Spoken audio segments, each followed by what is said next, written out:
Capítulo 6. La imaginación. El taller de la mente. El quinto paso hacia la riqueza. La imaginación es el taller donde se plasman todos los talleres creados por el hombre.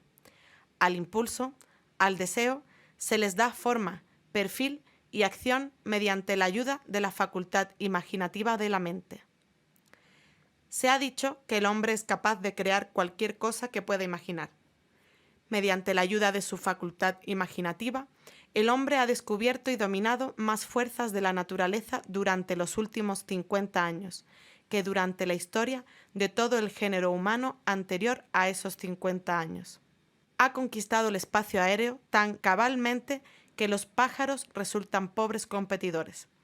Ha analizado y pesado el Sol a una distancia de millones de kilómetros y ha determinado, por medio de la imaginación, los elementos que lo componen. Ha aumentado la velocidad de la locomoción hasta poder viajar a velocidades de más de 1000 kilómetros por hora. La única limitación del hombre en su facultad de razonamiento es el grado de desarrollo de su imaginación y el uso que haga de ella. Pero todavía no ha alcanzado la cúspide del desarrollo y del uso de su facultad imaginativa. Apenas ha descubierto que tiene y tan solo ha comenzado a usarla de manera muy elemental. La facultad imaginativa funciona de dos maneras. Una se conoce con el nombre de la imaginación sintética y la otra como la imaginación creativa. La imaginación sintética. Por medio de esta facultad, uno puede compaginar viejos conceptos, ideas o planes en nuevas combinaciones. Esta facultad no crea. Funciona con el material de la experiencia, la educación y la observación con la que se alimenta. Es la facultad que más usa el inventor, con la excepción del genio, que recurre a la imaginación creativa cuando no puede resolver su problema mediante la imaginación sintética. La imaginación creativa. A través de la facultad de la imaginación creativa, la mente finita del hombre tiene comunicación directa con la inteligencia infinita. Es la facultad mediante la cual se reciben los presentimientos y las inspiraciones. Por medio de esa facultad, un individuo puede sintonizarse o comunicarse con el subconsciente de otros hombres. La imaginación creativa funciona de forma automática, de la manera que se describe en las páginas siguientes. Esta facultad funciona solo cuando la mente consciente está trabajando a un ritmo extremadamente rápido, como por ejemplo cuando es estimulada por medio de la emoción de un deseo poderoso. La facultad creativa se vuelve más alerta en proporción con el desarrollo que adquiere a través del uso. Los grandes líderes de los negocios, la industria, las finanzas y los grandes artistas, músicos, poetas y escritores han llegado al lugar que ahora ocupan porque han desarrollado la facultad de la imaginación creativa. Tanto la imaginación creativa como la sintética se agudizan cada vez más por el uso, de la misma forma que lo hace cualquier músculo u órgano del cuerpo. El deseo es solo un pensamiento, un impulso. Es nebuloso y efímero, es abstracto, y no tiene valor hasta que se ha transformado en su contrapartida física. Si bien la imaginación sintética es la que se usará con más frecuencia en el proceso de transformar el impulso del deseo en dinero.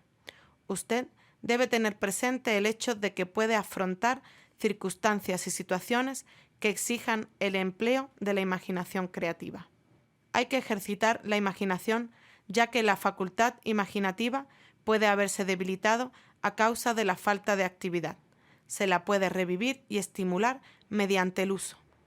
Esta facultad no muere, aunque puede llegar a la inactividad total por falta de uso. Centre su atención en el desarrollo de la imaginación sintética, porque es la facultad que usted usará más en el proceso de convertir el deseo en dinero. La transformación del impulso intangible, del deseo, en una realidad tangible, el dinero, exige el uso de un plan o más.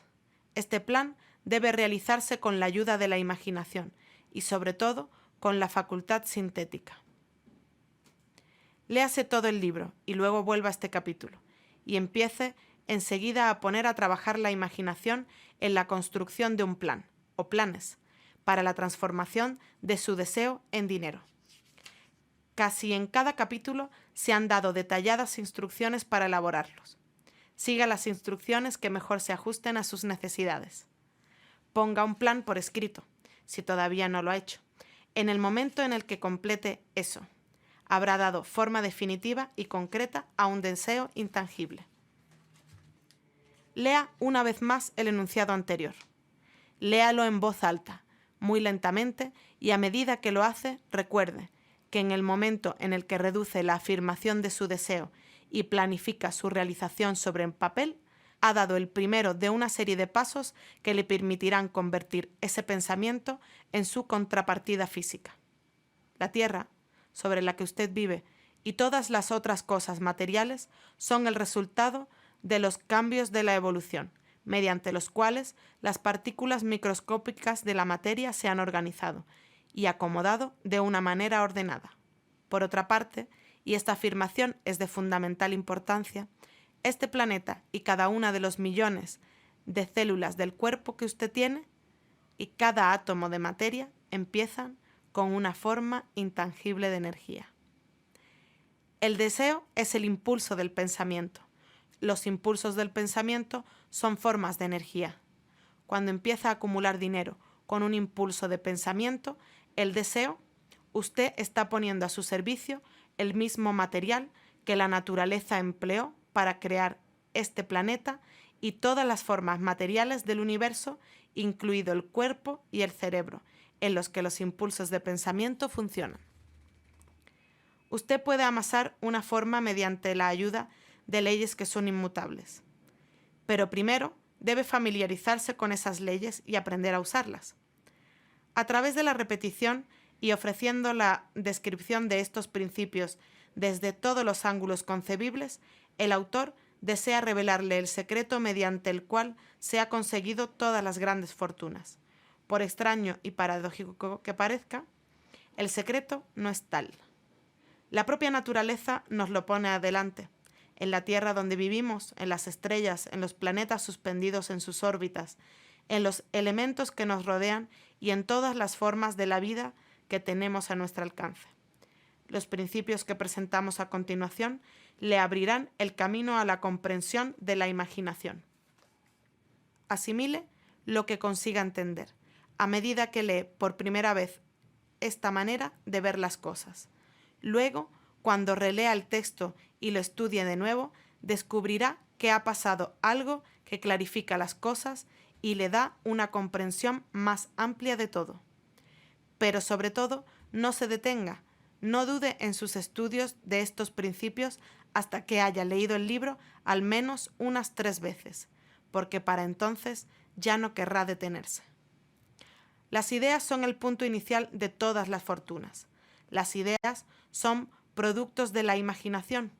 Examinemos algunas bien conocidas que hayan dado origen a fortunas inmensas, en la esperanza de que estos ejemplos transmitirá la información precisa de lo que se refiere al método a través del cual se puede utilizar la imaginación para acumular riquezas.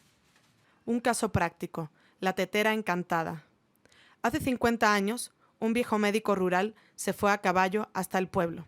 Ató su montura, entró sigilosamente en la droguería por la puerta trasera y empezó a regatear con el joven dependiente.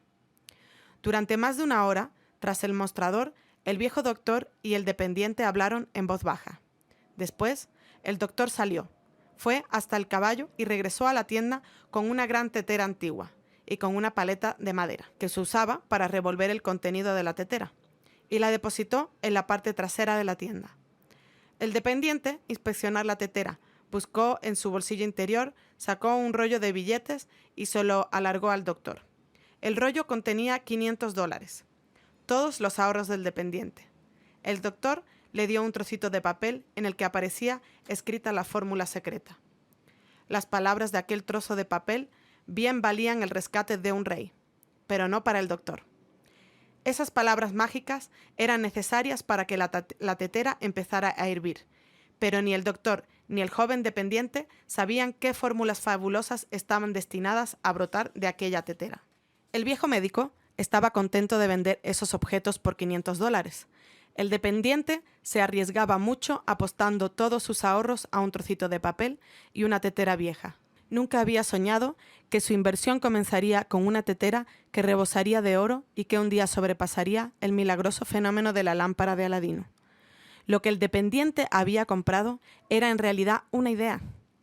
La vieja tetera, la cuchara de madera y el mensaje escrito en un trozo de papel eran incidentales. Las curiosas cualidades de aquella tetera se manifestaron después de que su nuevo propietario mezclara, según las instrucciones secretas, un ingrediente sobre el cual el doctor no sabía nada. Traté de descubrir qué fue lo que el joven añadió al mensaje secreto, que hizo que la tetera rebosara de oro.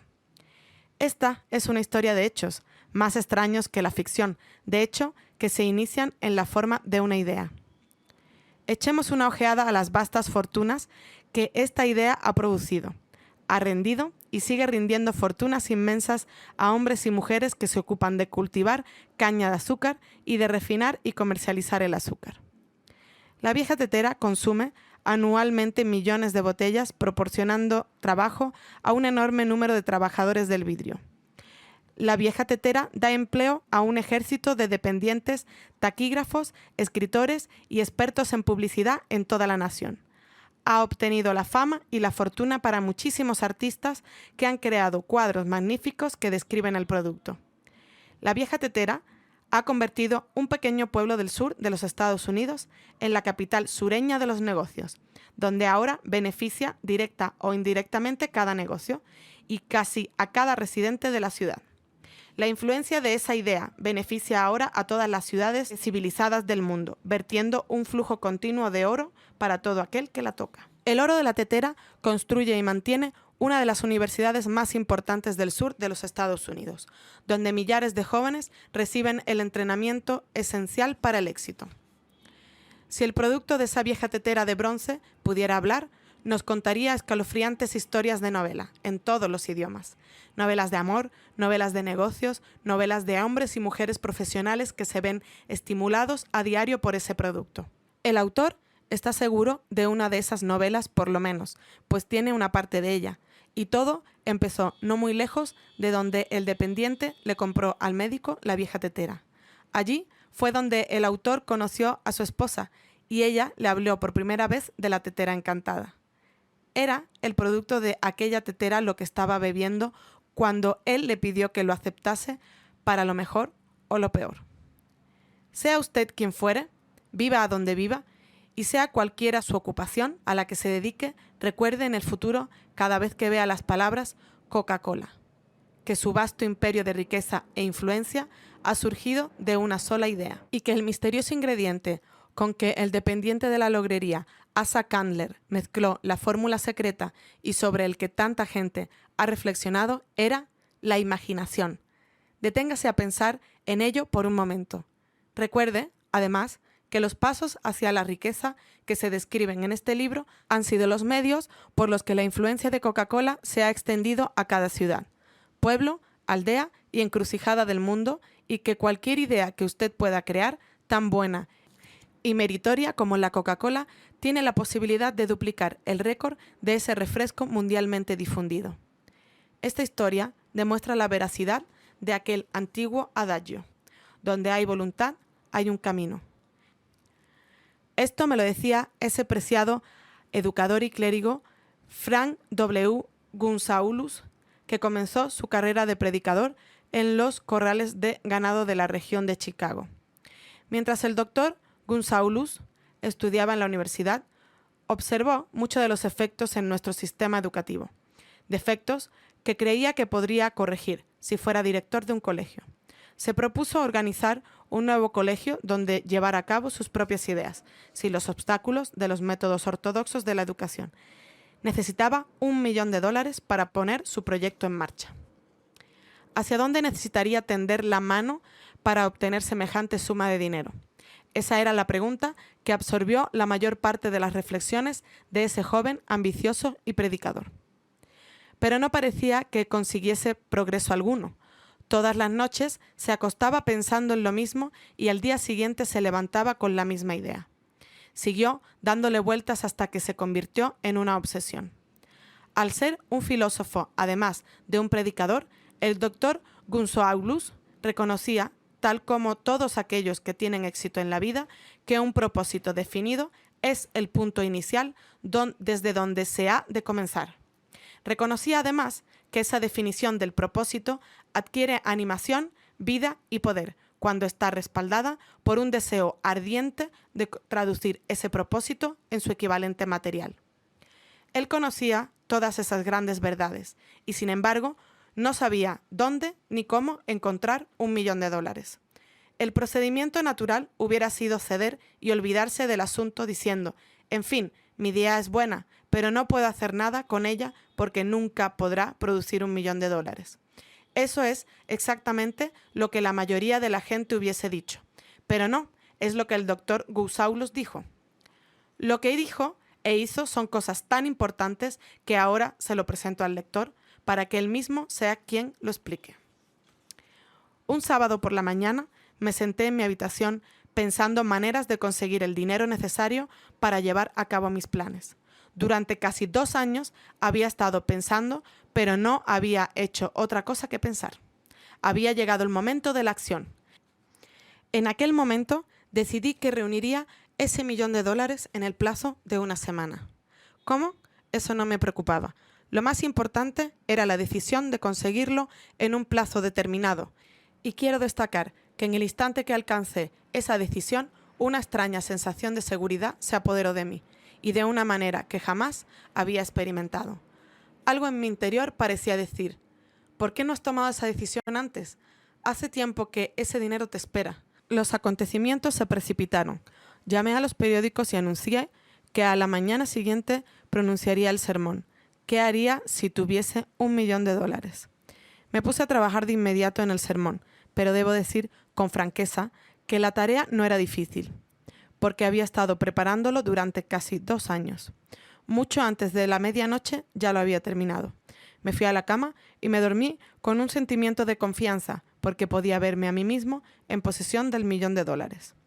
A la mañana siguiente me levanté temprano, me metí en el baño, leí el sermón y me arrodillé para pedir que mi sermón despertara la atención de alguien que me proporcionase el dinero que necesitaba.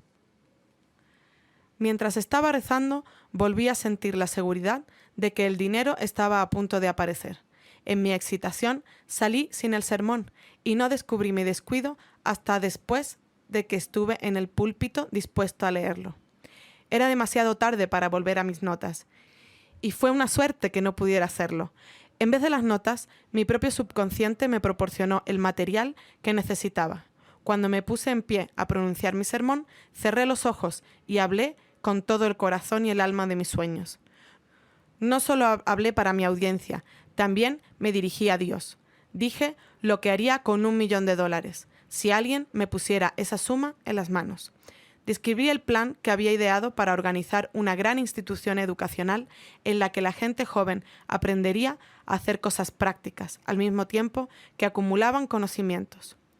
Cuando terminé y me senté, un hombre se levantó lentamente de su asiento y unas 3 filas de los asientos traseros se acercó al púlpito. Me pregunté qué pensaría hacer. Entró en el púlpito, me tendió la mano y me dijo: «Reverendo, su sermón me ha gustado. Creo que puede hacer todo lo que usted ha dicho que haría si tuviese $1.000.000. Para demostrarle que creo en usted y en su sermón, si viene a mi oficina mañana por la mañana, le daré ese $1.000.000. Me llamo Philip D. Armour». El joven Gunsaulus acudió a la oficina del señor Armour y le dieron el $1.000.000. Con ese dinero fundó el Armour Institute of Technology, que en la actualidad se conoce como Illinois Institute of Technology. El $1.000.000 necesario surgió como resultado de una idea. Detrás de esa idea estaba el deseo que el joven Gunsaulus había abrigado en su interior durante casi 2 años.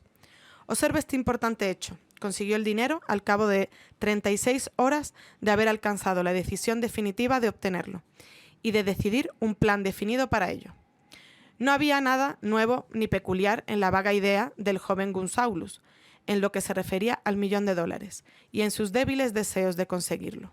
Otros, antes que él, y muchos más desde entonces, han tenido pensamientos similares. Pero hubo algo muy especial y diferente en cuanto a la decisión que alcanzó aquel sábado memorable, cuando dejó de lado toda indecisión y se dijo convencido: conseguiré ese dinero en el plazo de una semana. Además, el principio por el cual el Dr. Gunsaulus obtuvo el $1.000.000 todavía tiene vigencia y está a su disposición. Es la ley universal que funciona hoy con tanta eficacia como cuando el joven predicador la empleó de manera tan provechosa. Observe que Asa Candler y el Dr. Frank Gunsaulus tenían una característica en común. Ambos conocían la sorprendente verdad de que las ideas se pueden transmutar en dinero en efectivo por medio del poder de un propósito definido y de unos planes concretos. Si usted es de los que creen que el trabajo duro y la honradez por sí solos le proporcionarán riqueza, está muy equivocado. La riqueza, cuando aparece en grandes cantidades, nunca es solo como el resultado del trabajo duro. Cuando aparece, la riqueza es el resultado de las exigencias definidas, basadas en la aplicación de planes definidos, y nunca se debe a la suerte ni al azar.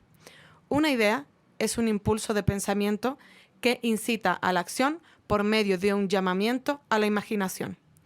Todos los vendedores expertos saben que cuando las mercaderías no se pueden vender, las ideas sí. Los vendedores del montón lo ignoran y precisamente son del montón. Un editor de libros baratos hizo un descubrimiento de gran valor para todos los editores en general. Aprendió que mucha gente compra el título y no el contenido de los libros. Por eso, el hecho de cambiar el título a un libro que no se vendía, sus ventas aumentaron en más de 1 millón de ejemplares. Las tripas, como es llamada en la jerga de los editores, la parte que queda entre las cubiertas, no había cambiado. Se limitaron a arrancar las cubiertas en que figuraban el título que no se vendía, para aplicar a los ejemplares una cubierta nueva con un título que tenía un valor más taquillero. Por sencilla que pueda parecer, esa es una verdadera idea. Es la imaginación. No existe un precio estándar para las ideas. El creador de ideas pone su propio precio y, si es listo, logra imponerlo. La historia de casi cada fortuna comienza el día en el que el creador y el vendedor de ideas se conocen y empiezan a trabajar en armonía. Carnegie se rodeó de hombres capaces de que todo lo que él no podía hacer. Hombres que creaban ideas y hombres que ponían esas ideas en práctica. Y tanto él como los demás llegaron a ser fabulosamente ricos. Hay millones de personas que se pasan la vida esperando un golpe de suerte favorable. Tal vez eso pueda proporcionarnos una oportunidad, pero el plan más seguro consiste en no depender de la suerte. Un golpe de suerte favorable fue lo que me ofreció la mejor oportunidad de mi vida, pero tuve que dedicar 25 años de esfuerzos en una misma dirección para que esa oportunidad se convirtiese en algo real. El golpe de suerte consistió en conocer a Andrew Carnegie y obtener su cooperación. En aquella ocasión, Carnegie me sugirió la idea de organizar los principios de los logros y los triunfos en una filosofía de éxito. Miles de personas han aprovechado los descubrimientos que se han hecho durante estos últimos 25 años de investigación y se han acumulado varias fórmulas mediante la aplicación de esta filosofía. El comienzo fue sencillo. Era una idea que cualquiera hubiera podido poner en práctica. El golpe de suerte favorable surgió como Carnegie, pero ¿qué hay de la determinación, la definición de los propósitos y el deseo de alcanzar el objetivo y el esfuerzo perseverante de 25 años?